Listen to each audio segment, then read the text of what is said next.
वाञ्छा कल्पतरुभ्यश्च च कृपा सिन्धुभ्यो एव च प्रतितानहं पावनेभ्यो वैष्णवेभ्यो नमो नमः। अन्य मंगलाचरण के प्रणाम जानिए संक्षिप्त गुरुचरण स्मरण करी আমরা সেই মহতাত্মা আমাদের বাংলাদেশ তথা পার্শ্ববর্তী অন্যান্য দেশের যিনি পরম পূজনীয় দাদার ফেলালভ্য কথার অনুসরণ করছি কৃপা করে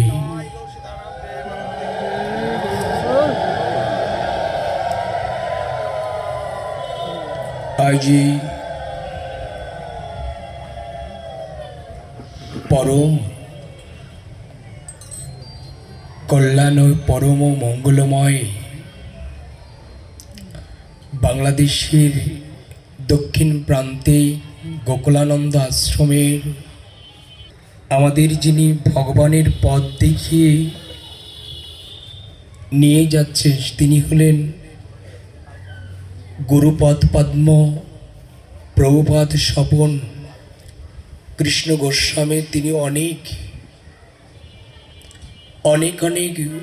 बड़े एक संघात थेके चिरतरे राधा माधव तार कृपा करे सुस्थ आरोग्य करे आमादेर कृपा करे उज्जवल नक्षत्रेर न्याय तिनी आमादेर सम्मुखे अवस्थान करछे। आमरा गोविंदेर काछे एई जन्यई এই অনুষ্ঠান তিনি নিজে বদন প্রক্ষলিত দ্বারা জানিয়েছেন। আর দ্বিতীয় তত্ত্ব হল এই অনুষ্ঠানের আস্থার আবির্ভাব তিথি। আমরা সকলে তিনি জানিয়েছেন স্বপন প্রবোধ স্বপন কৃষ্ণ গোস্বামী জানিয়েছেন আজই আমার জন্য আমার শিষ্যবর্গ তথা ভক্তগণ আশীর্বাদ করে সেই আশীর্বাদের ফলে হয়তো গোবিন্দ আমাকে আজ রেখেছে তারই স্তর করে আজ বৈষ্ণব সেবাতেই এই বৈষ্ণব সেবায় মহাত্মাগণ যারা পদার্পণ বা উপবেশন করেছেন সেই স্বপন উত্তম গোস্বামীর প্রভুপাদ একটু আশীর্বাদ করবেন গোবিন্দ যেন যতদিন আমাদের মাঝে রাখে ততদিন যেন কৃপা করে তার সুস্থ শরীর নিয়ে আমাদের মাঝে এরকম প্রচারে থাকতে পারে। যেমনটা আশীর্বাদ করে আজ গোবিন্দ আমাদের মাঝে সেই রতনকে আমাদের মাঝে দিয়ে রেখেছে। আজ আমাদের ত্রিমূর্তি ভক্তির তপন উত্তম গোস্বামী রতন উত্তম গোস্বামী তথা স্বপন উত্তম গোস্বামী তথা উত্তরস্বরী আজ আমরা দেখতে পেরেছি সেটি হলো গোবিন্দ কৃষ্ণ দাস অনুদাস আজ এই স্তরে অবস্থান করছেন। আমাদের সঞ্জয় দাদাশ্রী অবস্থানে এরপরে আমাদের গোপাল দাদা এই উজ্জ্বল নক্ষত্রের স্তরে দাঁড়িয়ে এই স্থানে গুরুপাদ পদ্মের সুস্মরণীয় পবিত্র গন্ধের অনুভূতির জায়গায় দাঁড়িয়ে ছোট্ট একটি কথা বলেই আমরা এখানে আমরা পাঠের অবস্থানরত নয়, আমার যোগ্য নয় স্তর নয়। আমি আপনাদের চরণে অনুসরণ করে সঞ্জয় দাদা সহ গৌরবর্গের আশীর্বাদে আমরা ছোট্ট একটু তো কথা বলেই পাঠ বিশ্রাম রাখার চেষ্টা করছি। আমরা এখানে এসেছি যে তত্ত্বের অনুভূতির স্তর দাঁড়িয়ে কিছু জানা বা স্তর দাঁড়িয়ে আমাদের সবার একদিন চলে যেতে হবে। গুরু তত্ত্বের পরে অবস্থানরত দাঁড়িয়ে সেই তত্ত্বের অনুভূতি এসেছে, সেটি হলো আমাদের এখানে যারা এসেছি এখানে বসেছি সুধামৃত পান করছি, সেই পানের অনুভূতি হলো কোনো জন্মে হয়তো বা সাধুসঙ্গ সৎসঙ্গ গুরুবর্গের সেবায় সেবিত হয়ে আজকে গোবিন্দ হয়তো কৃপা করেছে, যার কারণে একত্রিত হয়ে আজ হরিকথার স্তরকে স্তরণ করে সেই ভাবের অনুভূতি এসেছে। সেটাই সেই জীবন হলো। আজ কৃষ্ণচন্দ্র বলেছেন এই ভাবগুলো কখন জাগে? গুরু সেবা বৈষ্ণব সেবা তথা গোবিন্দ সেবার ভাবগুলো কখন জাগে সেটি বিভূতি যোগে শ্রীমদ্ ভগবান গীতায় মুখনিসৃত বাণী দ্বারা আমাদের জানিয়েছেন 10 নম্বর শ্লোকে বিভূতি যোগে কি বলেছেন? তেষং সতত যুক্তানাং ভজতাং প্রীতিপূর্বকং দদামি বুদ্ধি যোগাং তাং যেন মামো প্রদান্তিতে। গীতায় জানালেন যিনি ভক্তি যুক্ত প্রীতি সহকারে আমাকে ভজন করে আমি তাকে সেই বুদ্ধি দান করি যাহাতে সে আমার কাছে পৌঁছাতে। এই কথার মর্ম স্তর জানাচ্ছে যারা এই জন্মে হোক কোনো জন্ম হয়তোবা গোবিন্দ সেবায় ভজনে আমরা সেই স্তরে উপনীত ছিলাম, এই জন্য হয়তোবা গোবিন্দ আর সাধু সেবা বা হরিকথার স্তরে আমাদের অবস্থানরত রেখেছে। সেই অবস্থানরত আমরা সবাই একদিন চলে যেতে হবে, কিন্তু স্তর অনুভূতি অনুরাগ হলো চলে যাওয়ার আগে যদি নিজের ঘরটা মৃত্যুর পরে যেখানে থাকবো সেই জায়গাটা যদি ভজনের দ্বারা সেবার দ্বারা আর যদি সাধু সঙ্গের দ্বারা গড়তে না পারি তাহলে ওই জায়গায় যাওয়া যাবে না। আমরা সেই জীবনটা স্তরকে আমরা অনুভব করেছি চৈতন্য চরিতামৃতের অন্তলীলায় 6ষ্ঠ পরিচ্ছদে এই তত্ত্বটা দিয়েছেন। অনুভব হয় যে এই দিন আমাদের কোন দিন হবে। ভগবানকে পাওয়ার দুটি কথা, ভগবানকে পাওয়ার দুটি কথা, আকুলতার বেকুলতা। ভগবানকে পাওয়ার দুটি কথায় আকুলতার বেকুলতা। এই আকুলতার বেকুলতা যখন আসবে তখন কেবল কৃপা করে ঘরে থাকলেও বাতাসের ন্যায় গোবিন্দের চরণে আপনার কৃপা করে গোবিন্দ পৌঁছে দেবে যদি আকুলতার বিকলতা হৃদয়ে থাকে। সেই জীবনের স্তর হলো আমাদের গোপীনাথ বাবাজি ভাঙাতেও আমরা একসঙ্গেই ছিলাম, তিনি আমাদের মাঝে চলে আসছে। আমরা ছোট্ট একটা জীবন চরিত্রে নিয়ে আসছিলাম। সেই চরিত্রটা হলো গুরুপদ পদ্ম, যে স্তর দিলে স্বরূপ গোস্বামীর কাছে রঘুনাথকে যখন সঁপে দিলেন, সঁপে দেওয়ার পরে রঘুনাথ স্বরূপ গোস্বামী যে তত্ত্বটা বলেছিল সেই তত্ত্ব হলো ভালো না খাইবে আর ভালো না পড়িবে, ভালো না খাইবে ভালো না পড়িবে। এই ছোট্ট একটি কথার মাধুর্য দিয়ে আজ রাজার ছেলে গোবর্ধন দাসের ছেলে আর রাজকুমার তিনি কৃপা করে একটি ছিন্ন বস্ত্র পরিধান করে আর একটা ছিন্ন বস্ত্র গাত্র দিয়ে দাঁড়িয়ে গেলেন পুরীতে। এই কথা বলতে গেলে চোখে জল এসে যায় বারবার।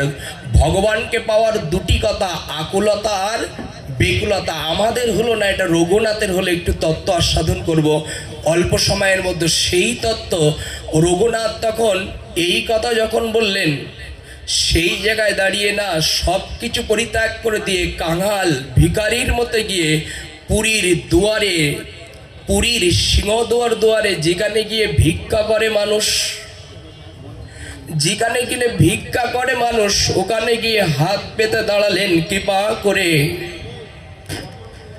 এই স্তরে গিয়ে রঘুনাথ দাঁড়ালেন,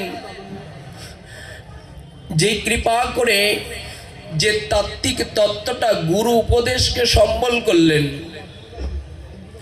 ভালো না খাইবে আর ভালো না পড়িবে, এই তত্ত্বকে অনুসরণ করে আজ রঘুনাথ পুরীর সিংহদুয়ারে জগন্নাথের দুয়ারে দাঁড়িয়ে গেলেন।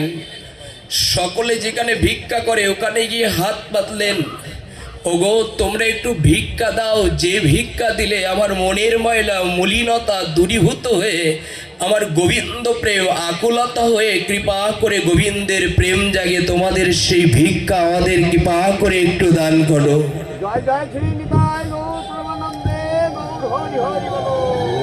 একটু এই রঘুনাথের জীবনী গুরুতত্ত্বের পরে যে অবস্থান করেছে চৈতন্য চরিতামৃতের, যখন এই জায়গায় দাঁড়িয়ে গেলেন তখন তিনি শুধু ভিক্ষা করেননি, ভিখারি কাঙাল হয়ে গিয়ে দুয়ারে দাঁড়ানোর পরে না চোখের জলে ভেসে যেতেন, প্রভু এ সংসার ছেড়ে এই জগৎ থেকে আমার চলে যেতে হবে, শুধু ভিক্ষা দিও না।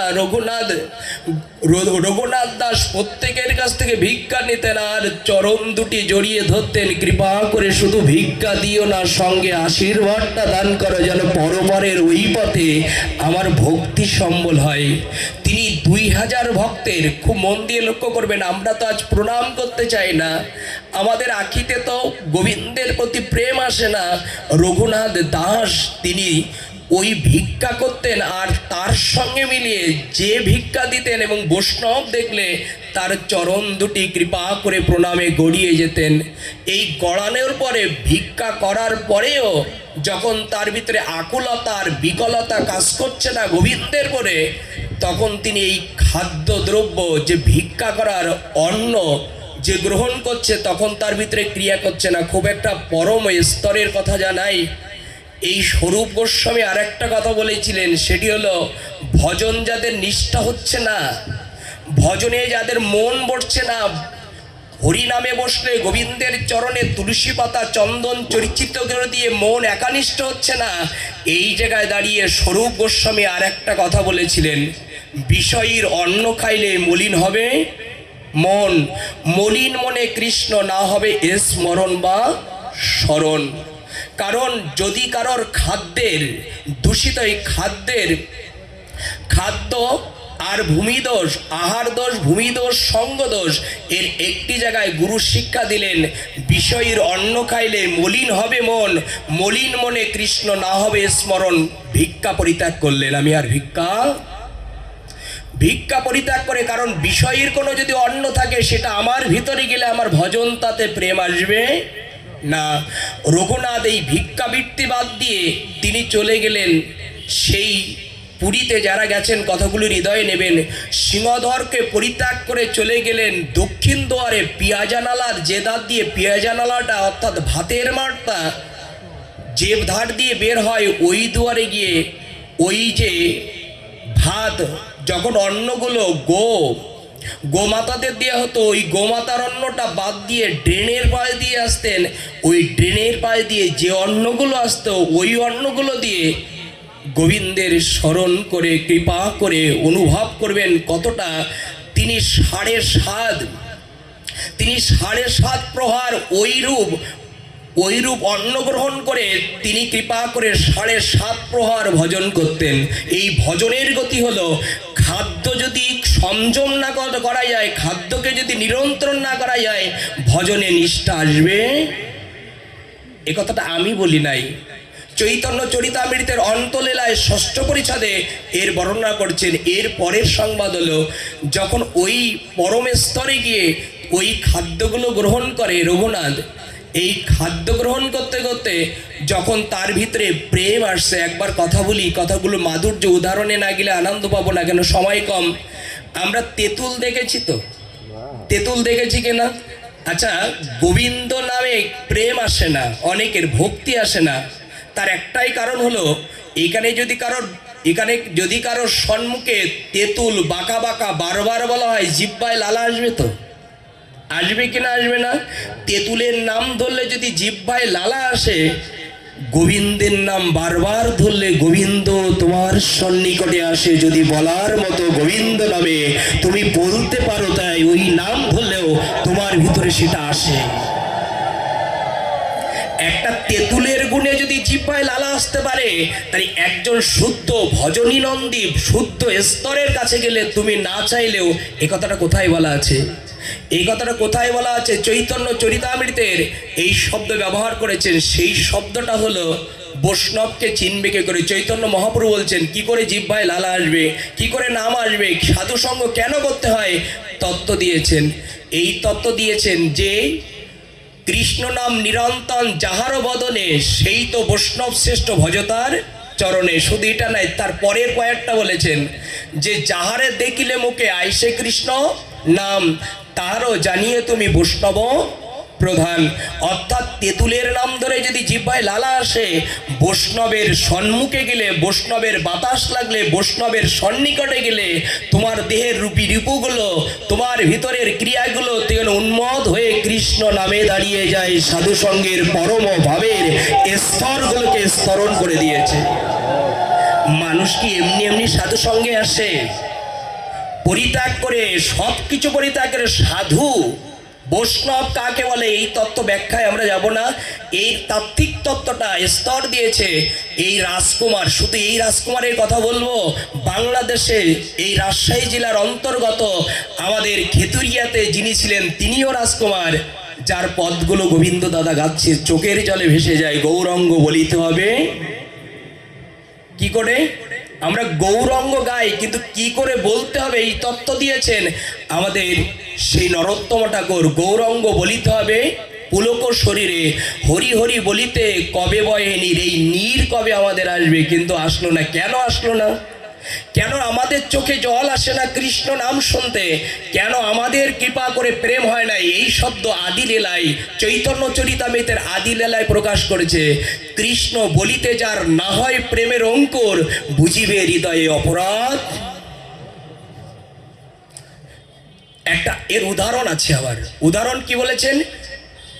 এই তত্ত্ব দিয়েছেন আদি লীলায়, যে স্তর দিয়েছেন সেটি হলো এই তাত্ত্বিক তত্ত্ব দিয়েছেন, কৃষ্ণ বলিতে যার না হয় প্রেমের অঙ্কুর, বুঝিবে হৃদয়ে অপরাধ প্রচুর। অর্থাৎ এখানে আয়না বা দর্পণ দেখেছি। আচ্ছা, আয়নায় মুখ দেখা যায় তো? একটু আনন্দ পাবো কথা বললে। আয়নায় মুখ দেখা যায় তো? আচ্ছা, ওই আয়নার পরে যদি প্রলেপ পড়ে যায়, জঙ্গল বেঁধে যায়, তাহলে ওর পরে মুখ দেখা যাবে? তাহলে এই দেহ দিয়ে সবাই কাঁদতে চায়, গোবিন্দ নাম করতে চায়। যদি কারোর জ্ঞাতে বা অজ্ঞাতে আঘাত করায়, মনে কষ্ট দেওয়া হয়, এই পাপের ফলে আমার চিত্তে, আমার মনে যদি একটা প্রলাপ পড়ে যায়, কৃষ্ণ নাম গেলেও কারোর ভিতরে প্রেম অর্জন স্তর দাঁড়াবে? আমি বলছি না। প্রেম আসবে কি করে? আমি রঘুনাথের তত্ত্বে ফিরে যাব।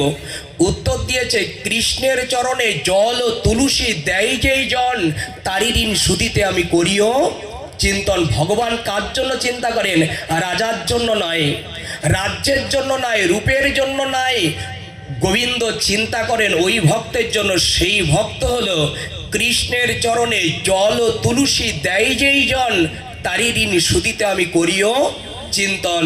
যদি ভাগবত পাঠে, খুব মন দিয়ে শ্রবণ করেন, ভাগবত পড়ে ঠাকুর ঘরে হরিনাম সংকীর্তনে প্রবেশ করে সেখানেই যদি না চাইতেই চোখের জল এসে যায়, তখন মনে করতে হবে এই চোখের জলে ঋণীর কারণে তুমি যাকের জন্য শরীর দিচ্ছ, অর্থ দিচ্ছ, সঙ্গ দিচ্ছ, সেই সন্তান কলসিটা ফাটিয়ে একটু দূরে গিয়ে বলবো এইদিকে আর তাকাতে, তোমার সন্তান বলবে। আর যদি গোবিন্দের চরণে ভাগবত পাঠে গিয়ে এক ফোঁটা নয়ন জল দিতে পারো, গোবিন্দ বলেছেন তোমার ছেলে চলে গেলেও, তোমার শেষের দিনে কলসিটা ভাঙার পরে তোমার ছেলে যদি চলে যায়, আমি গোবিন্দ চলে যাব না, যদি এক ফোঁটা নয়ন জল দিয়ে আমার কথাগুলো হৃদয়ে নিতে পারো। ভাবতে পারেন কথাগুলি? আমি শাস্ত্রের বাইরে বলছি না, একটু লক্ষ্য করবেন। ভাগবত পাঠে আসলে চিন্তা করবেন, ছেলে হারিয়ে গিয়ে কেঁদেছেন, বিষয় হারিয়ে গিয়ে কেঁদেছেন, আপনি সর্বস্তরে হারিয়ে গিয়ে কেঁদেছেন, কিন্তু গোবিন্দ বলে কাঁদার একটা চেষ্টা করবেন। আমাদের পরম মহারথী, আমাদের যে পরম স্তরে দাঁড়িয়ে আমাদের স্বপন প্রভাত স্বপন উত্তম গোস্বামী আজ আমাদের সেই পরম